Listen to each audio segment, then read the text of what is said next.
We are joined by FS1 NBA analyst Chris Broussard. Chris, it's good we have you with us. So, it is heavy. There are a lot of layers, but how do you explain Magic's decision? Well, the first thing I think is Magic realized, and may have realized from the get-go, that this job was not for him.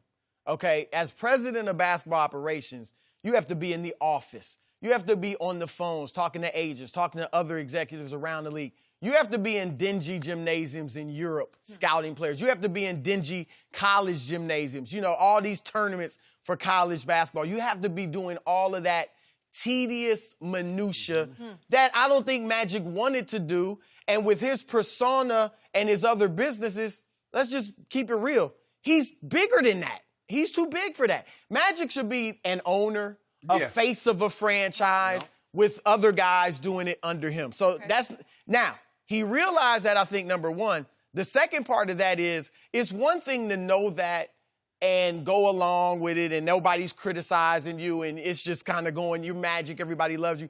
He was getting crushed for it. Like, he was getting a lot of scrutiny, a lot of criticism. So to be in a job you really don't want to do and to be getting killed for it in your city, in your franchise, and then people in your franchise talking behind your back, saying this and that, I think all of that got to him. So I think that's legit. But there's two big elephants in the room. The first I'm going to address with Jeanie Buss. And I know, look, Magic said she gave him, he clearly made it, point that he was going to fire Luke. Okay? Without actually saying it that directly, it was clear. He said Jeanie was going to give him the power to make the decision. Other reports said that as well. But I wonder, they met for 3 hours the day before. Sure. It makes you wonder, did he say, I'm going to fire him? And she was like, no, you're not. Or was she just so distraught that it bothered him? Something happened with them. I got to believe. She was not on board with it. She was not. What Magic did yesterday was wrong. To not tell her, to tell the media. Yeah.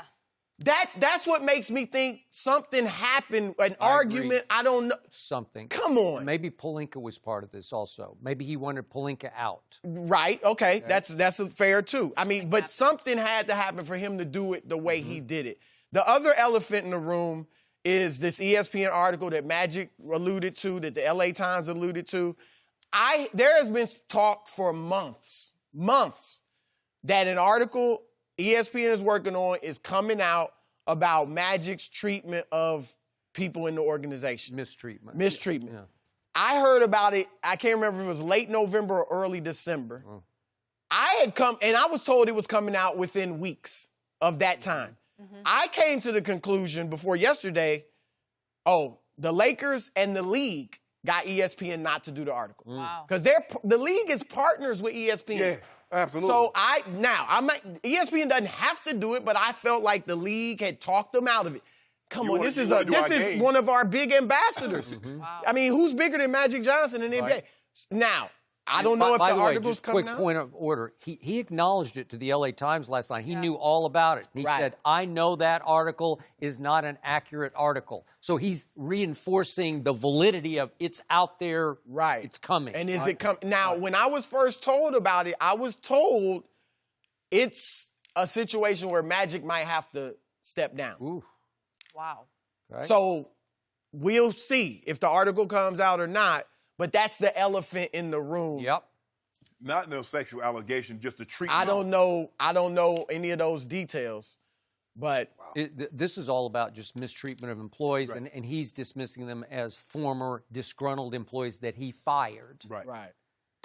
I mean, look, I've been around Magic a lot. I worked with him at ESPN closely on the show. I've never seen anything like that with Magic. Not even mistreatment.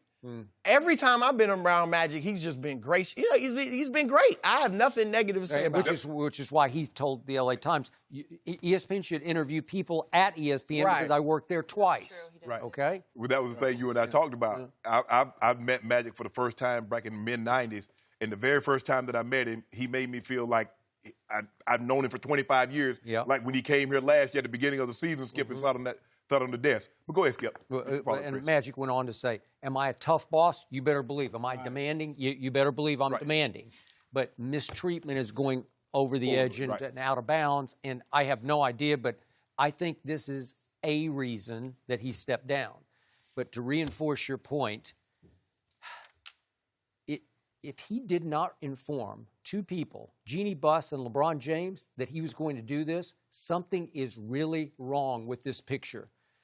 He was not happy with the way things are going. And I agree with every point you just made, and Shannon and I talked about it earlier. He finally just woke up and said, I'm better than all of this.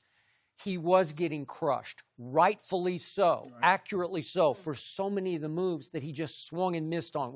He had Lou Williams to start with, and he let him go. And then Julius Randle and D'Angelo Russell and Brooke Lopez, and we can just get Zubats, and we can just go on and on and on. And I don't want to pile on Magic, but it was not going in the right direction. I also think he's seeing the handwriting on the wall next year. It's just not working. Like, he's not convinced of what he was saying, because he just went on and on last night about, we're one superstar piece away from contending for a championship. Well, if he really believed that heart and soul, he's not walking away from this. And so I believe he could land that one piece. Well, that's a huge piece. It's not a role player. No, he said we need a couple of role players, but we need that one big piece. But he said that's how close we are. And he's raving about these kids.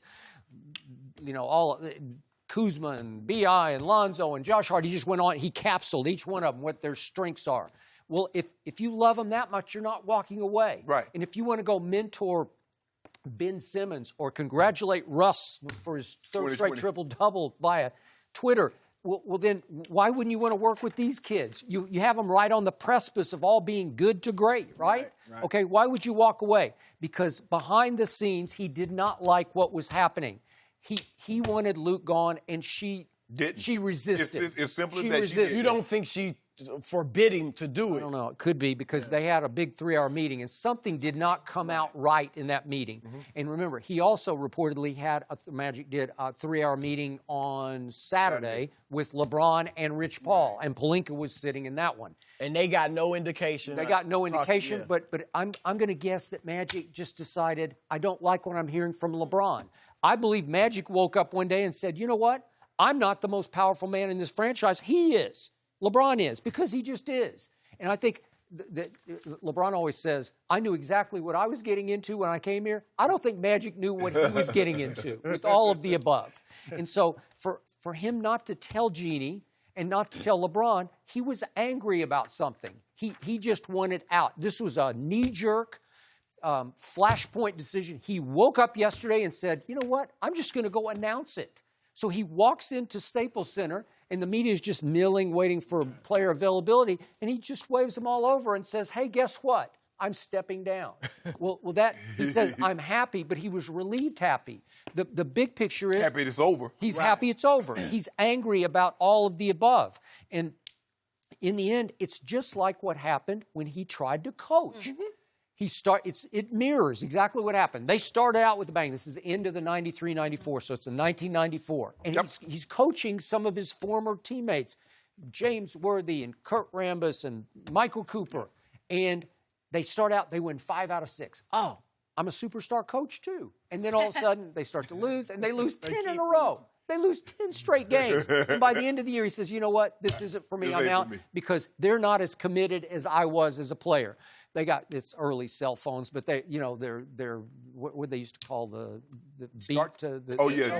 Pagers. Yeah, pagers. Yeah, they started going off in the meetings. It's like, I didn't have a pager, right? So he was angry about that, and I'm sure he's still looking at these kid players today. They don't get it. They don't get it. So the handwriting on the locker room wall is, we're going nowhere slowly next year. It's not going to be any better than it was this year. I'm out. I'm Magic Johnson, and I'm not going to associate with this. And it's a lot of landing of free agency is good luck, because when you look at it, with the exception of Shaq, the Lakers haven't landed any big-time free agents. No, you're right. With the exception of Shaq, and that was in 1996. Yep. So this notion that free agents line up to go to the Lakers is not true. Right. They got Shaq, and LeBron moved in. Yep. They didn't get him. Kareem demanded a trade. Right. Yeah, so this notion that, free agents just line up. And Skip, I think a lot of it's good fortune. KD knocked on Golden State's door. Chris Paul says, I want to trade me to Houston, and I'm staying. So this notion that, these big guys just move all over the place, no. And that's what a lot of these deals, you can't be tampering. what's going to transpire July 1st Yep. is being talked about right now. Right. This ain't gonna be, there ain't nobody moving, no needles, ain't nobody's making up their mind June 30th. Yep. They're making up their minds now. They're thinking about what they're doing. Oh, you're and Magic needed to be, like I said, Jeanie hired Magic to do what Magic hired people to do in his company. Mm-hmm. Y'all oversee the day-to-day operation and let me do what I want to do. Well, Magic was doing what he wanted to do, what Jeanie hired him to do. You're supposed to be there, as you said, Chris, in the gymnasium. The grunt work. Man, I worth $800 million. Right. I'm in a smelly gym. You don't think about that part of the job. Right. It's a lot that it's goes. not a glamorous job. No. And then you're Magic Johnson. It's not easy to pick talent because, like he said, no, Magic, no, the average guy, what made you different was your dedication. Do you think that you're going to have 13, 14 guys as dedicated as you? You wouldn't lose a game, Magic. Come on. But it's unrealistic. And he can be Magic now. He can be fun-loving. He can tweet at who he wants. Mm-hmm. He can congratulate. He can work with Ben Simmons in the offseason if he like, without it being viewed as tampering. Right. I don't know if he was ever cut out for his job. This job. Maybe this was Jeanie, like, we got to do something. Yep. We've been losing really bad the last 2 years. My brother is really agree. wrecked this. So let's get, what name can we get to try to restore some of this Laker pride? Yep. Magic Johnson. Okay, last quick point. Stephen A. reported back in February, and I don't know where it came from, but he said that Magic wanted De'Aaron Fox, not Lonzo Ball, that Jeanie was the one who picked Lonzo. And then The Athletic reported that Jeanie was furious over that because she said it was not true. Right. So it's Magic revising history potentially. I don't know if he told Stephen A. or somebody told Stephen A. secondhand, but the point is she was furious over, oh, now you're trying to say don't blame me for Lonzo Ball when you were the one who wanted to take him. What did he do at the intro press conference? He said his jersey's going to hang in the rafters. Right. Well, he wouldn't have said that if he wanted De'Aaron Fox. I don't think. That's a good point. So my point is, when they had their 3-hour session the day before, I will bet you Jeanie has put Magic a little bit on the hot seat. Like, that's unacceptable, and that's going to change next year. And he said, yeah, it's going to change because I'm out. Yeah, I think that's a great point. And look, I got to give Jeanie Buss credit for showing a lot of backbone. If she indeed stood up to Magic Johnson, if she has indeed stood up to LeBron James, then I got to give her some credit for having some backbone. I do think they need to revamp. They're run like a mom and pop shop. But if she did all this stuff, then she's got some heart. And you're like, Magic, what them free agents did you promise me? Well,